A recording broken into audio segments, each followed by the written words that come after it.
Friends, today we will look at wealth creation, issues around wealth, creating different kinds of wealth for God and for people.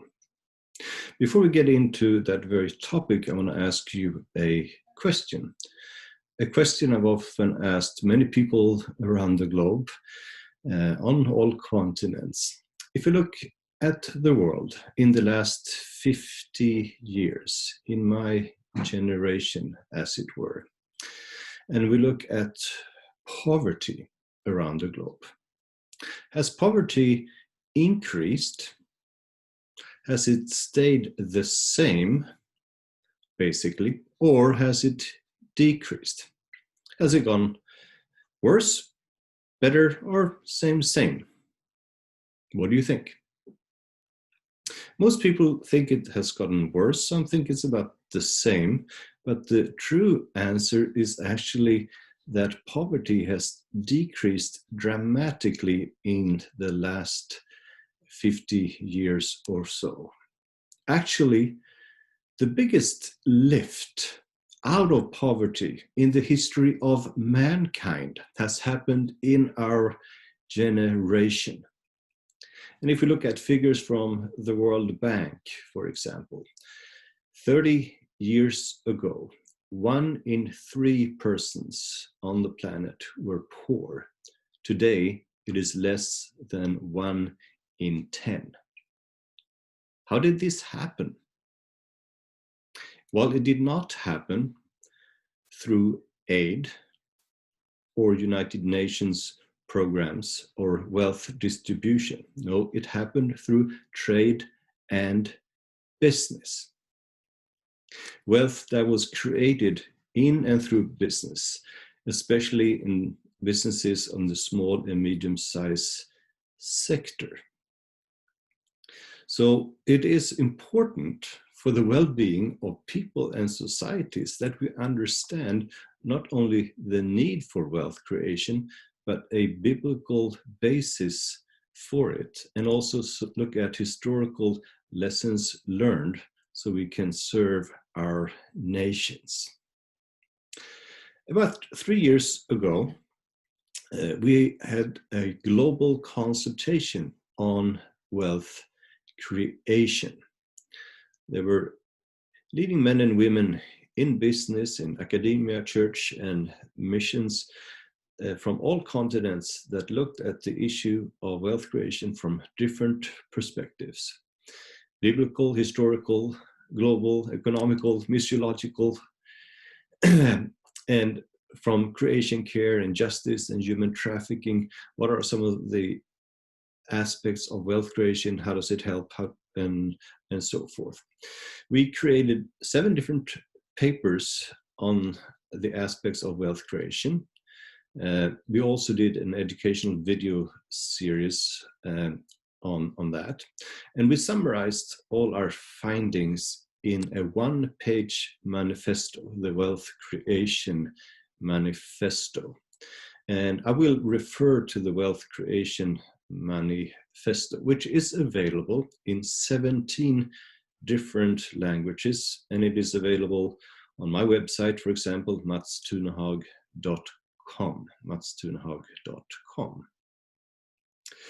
So when we're talking about wealth, what do we mean? It's a word in English that is also difficult at times to translate to other languages because it has all kinds of different connotations, and sometimes it means just money or making people rich. And that is not the full concept of wealth. Well, there is financial wealth, absolutely, and that is part of wealth creation, but it's so much more. We also talk about intellectual wealth. And if you look at the books behind me here, yes, that's part of the intellectual wealth that has been created over the centuries. We can talk about cultural wealth that is being created. And that could be in the area of music, Mozart and Bach, or the Swedish pop group ABBA or whatever favorite music or musician or band you think of. And it is a variety. It's such a wealth of different kinds of music out there.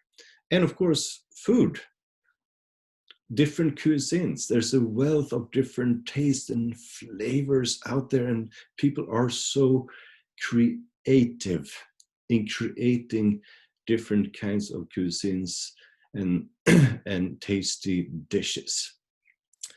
And when we look at wealth, different kinds of wealth that can and should be created, business comes at the forefront. Because God has instituted businesses as a key instrument to create different kinds of wealth. And let me quote from the Wealth Creation Manifesto.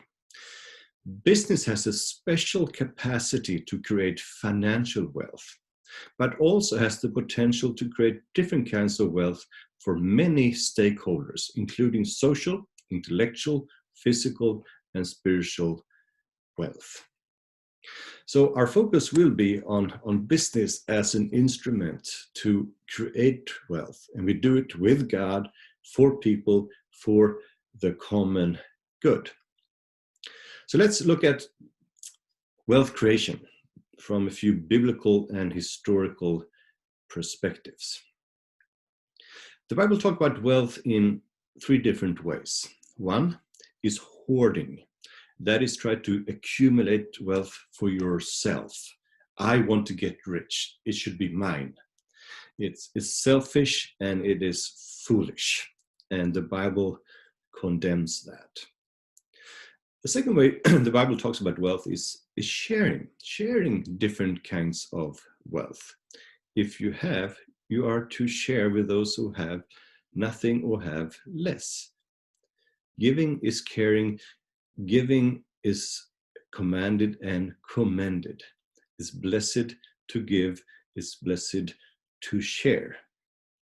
But that leads us to the third perspective of wealth, according to the Bible. Because there is no wealth to be shared unless it has been created. So we're going to talk about creating wealth and biblical perspectives. Now, God is the creator God, and he creates in abundance. We see a world that is flourishing. God is not a God of scarcity and simplicity in that respect. If we just look at nature and two examples. There are 360,000 kinds of beetles, the little bug. It's in abundance. You may not like bugs, but you may like flowers, orchids, beautiful flower. There are 30,000 different kinds of orchids. Who needs 30,000 kinds of orchids? No one, really. But it is who God is, who can't help himself to be creative and create good things in abundance, in community, for us to enjoy. There's a wealth of flowers, of smells, of colors, and beauty. And beauty is important as we're talking about creativity and creating different kinds of wealth.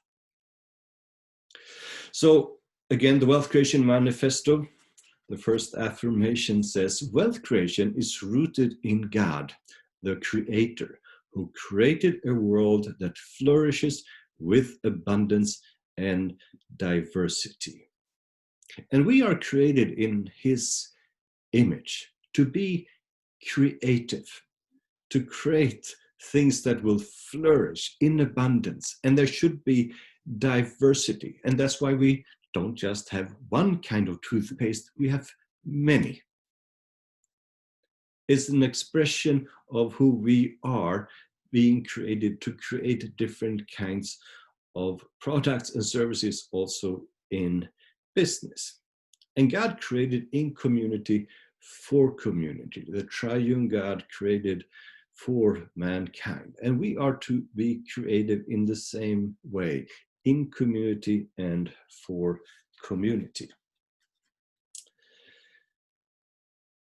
In Deuteronomy chapter 8, we read about when the people of Israel have been wandering in the desert for 40 years. They left slavery in Egypt and walked to the promised land. And in chapter 8 in Deuteronomy, they are about to enter into the promised land. And as they are about to enter, God gives them instructions on what to do. And he tells them there are good business opportunities in this promised land, and you are to seize these business opportunities. And two industries are mentioned explicitly in this, in agricultural and in mining. And then it says, as you do seize these business opportunities, different kinds of wealth shall be created. But then there's a risk, says God, that you're going to say, wow, we are good. We created all this wealth ourselves. And then God says, no. I gave you the gift to create wealth. So we can see that wealth creation is both a godly command, do it, but it's also a godly gift. I'm going to give you the gift to create different kinds of wealth in and through business. In Jeremiah chapter 29, the people of Israel are in exile. They're in a foreign country, the country they didn't choose. But God told them, don't just sit there and long to go back. Don't just sit there and isolate yourself.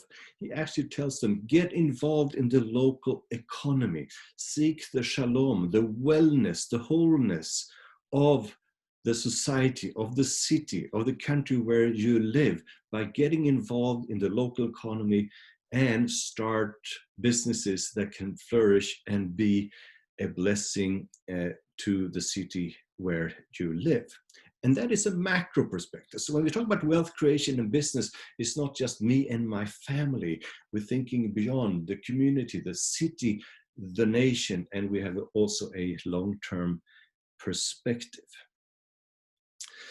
The year 2020 has been tough and different due to the COVID-19 virus. It might be good also to have a historical reminder. In 1575, a plague, a virus pandemic, we may call it, also happened in Milan in Italy.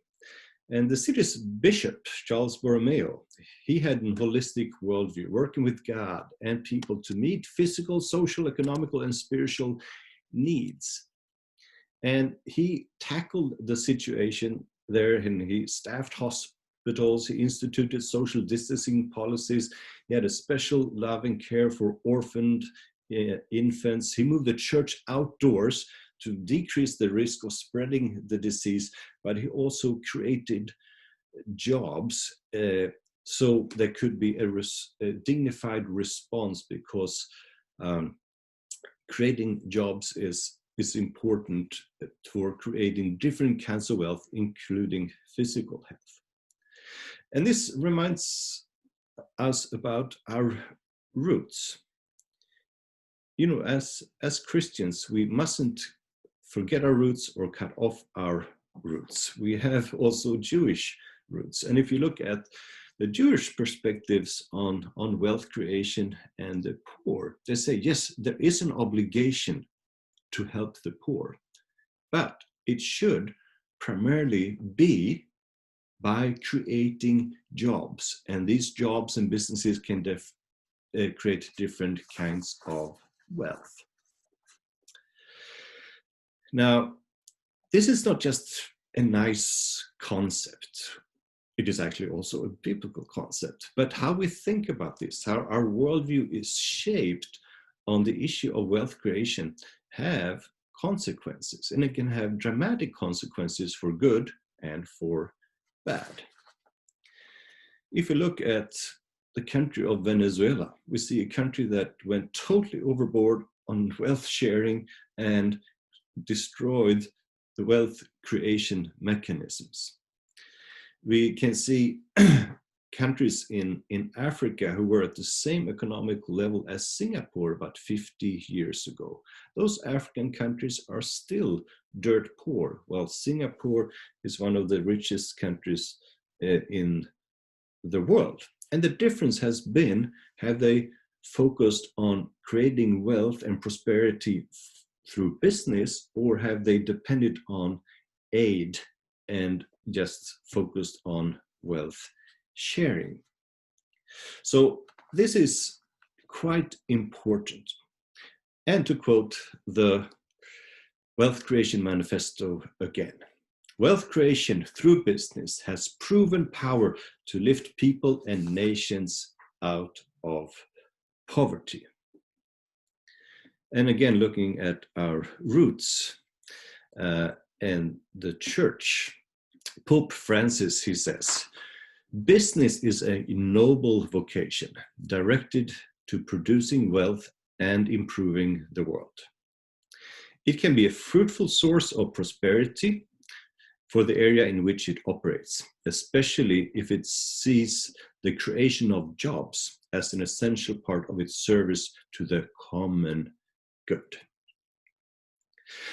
The Wealth Creation Manifesto, quoted again, we are created in God's image to co-create with Him, for Him, to create products and services for the common good. Wealth creation, godly gift, godly command, good for people, good for societies, and we need to pursue that, especially for the poor. The Wealth Creation Manifesto again. Wealth creation must always be pursued with justice and a concern for the poor. Often it's being said that we need to fight poverty and what causes poverty. I suggest we should turn that a little bit on its head and instead ask, what causes wealth? What causes different kinds of wealth? And then we know from history, from experience, from around the globe, that businesses are some of the best wealth creators there's ever been. And that's why we want to encourage wealth creators that we find in business people and people working in business. Thus we say that with the Wealth Creation Manifesto, wealth creators should be affirmed by the church and equipped and deployed to serve in the marketplace among all peoples and nations.